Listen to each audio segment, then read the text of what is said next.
ABC de la economía. El ABC de la economía. Está listo Carlos Aspe.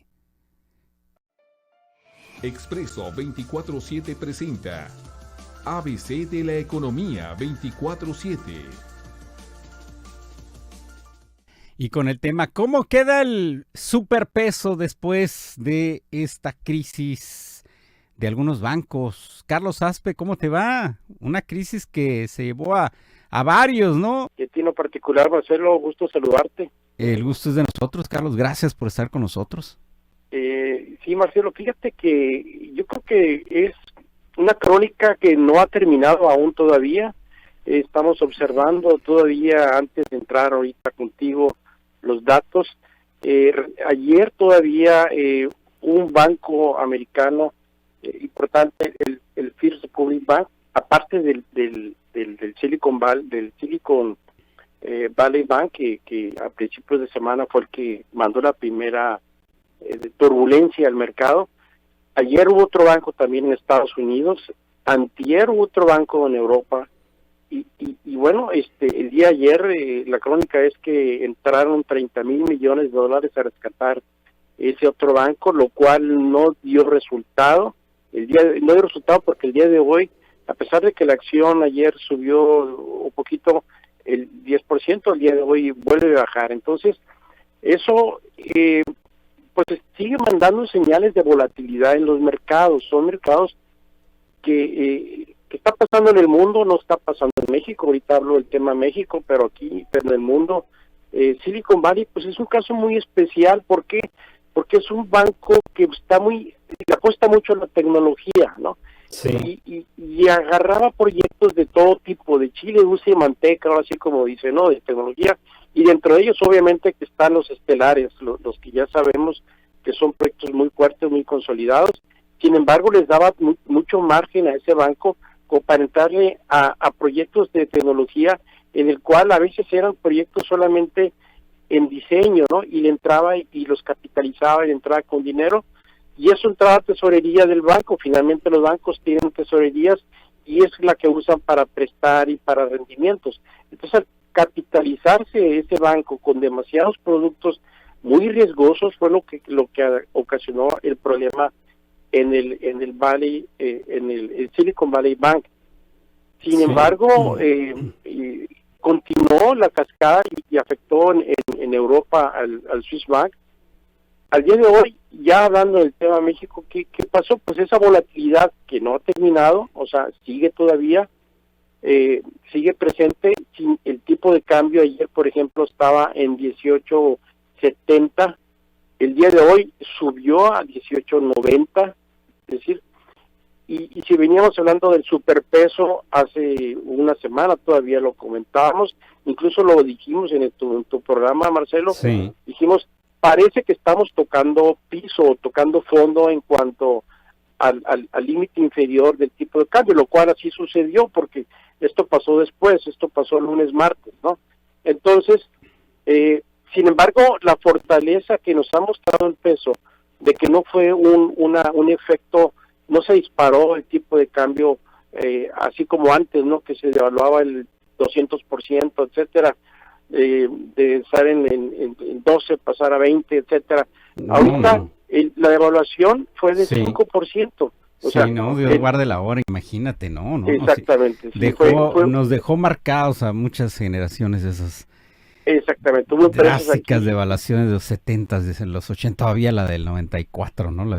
El error de diciembre. Sí, no, aquí en Sonora hay que recordar que agarró muchas empresas pasivadas, empresas de mucha tradición en la región y estaban con muchos pasivos en dólares y bueno, eso hizo que en su caso empresas como la de Pollo, que todos conocemos, de aquel entonces, Mezquital del Oro, pues tuviera esa caída tan fuerte. Sin embargo, esto es un buen síntoma a la economía, el hecho de que la resistencia, a pesar de la incertidumbre y del alto riesgo que todavía se vive, ¿no?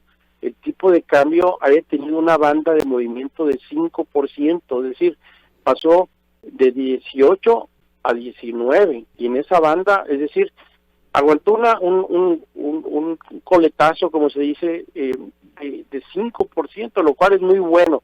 ¿Qué quiere decir? No quiere decir que no vaya a poder seguir, puede seguir subiendo, pero como lo hemos dicho en tu programa, Marcelo, puede seguir subiendo, pero va a anticipar, no van a ser coletazos así fuertes, sino posiblemente en una banda, a lo mejor hasta 21 pudiera llegar, ¿no? Pero ya no nos queda la incertidumbre de estar pensando en un overshooting, es decir, que se sobredispare el tipo de cambio. Eso sí. También nos permite eventualmente a las empresas, pues eventualmente si tienes que tomar riesgos en dólares, pues no hay problema en estos momentos, los puedes tomar con esa salvedad de que el tipo de cambio pudiera andar en una banda en este año, no estamos hablando de todo el año, hasta 21 eventualmente, cuando eventualmente se esperaba 19.50. Sí. En esa banda, pues obviamente para las empresas pequeñas y medianas, pues es soportable, puesto que obviamente que estamos hablando de empresas que puedan orientarse hacia el mercado de la exportación.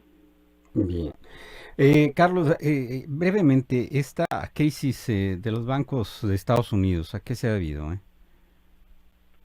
Yo creo que a eso que te comentaba, Marcelo, a que ese tipo de bancos estaban muy concentradas su cartera de clientes a proyectos, primero en el caso del Silicon Bank, muy apostándole demasiado a un solo producto que se llama tecnología, ¿no? Sí. Es decir, ellos, el Silicon Valley, ubicado en San Francisco,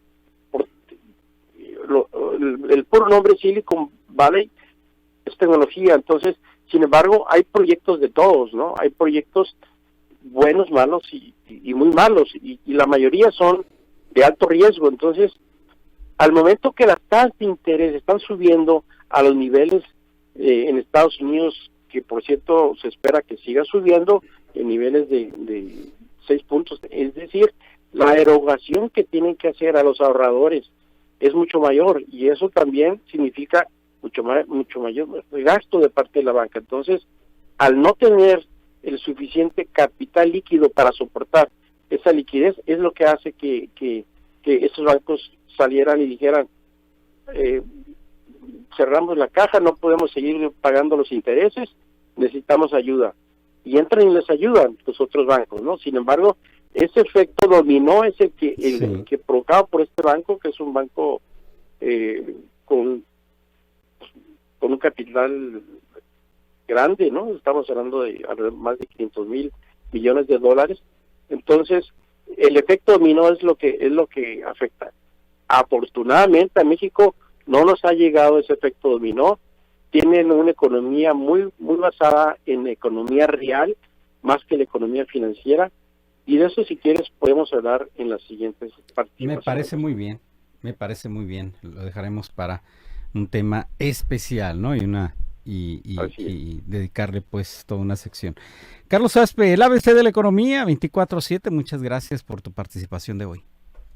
Feliz fin de semana, Marcelo. Igualmente, nos vemos y nos escuchamos aquí el próximo viernes con el ABC de la Economía.